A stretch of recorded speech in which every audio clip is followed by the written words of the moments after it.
So the other day I wanted to create a Unity build for MetaQuest 3, and I was not able to find the MetaQuest 3 anymore in this menu. Now, one possible reason this can happen is because you updated the headset, and by default it reset the developer mode. Of course, here we are assuming that you already linked the headset to the computer.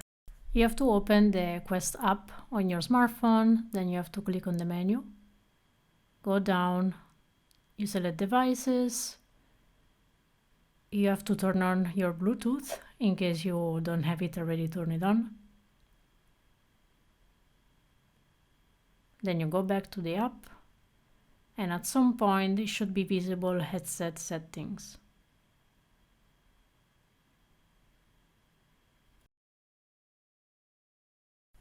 Now you click in developer mode and you double check that developer mode is on.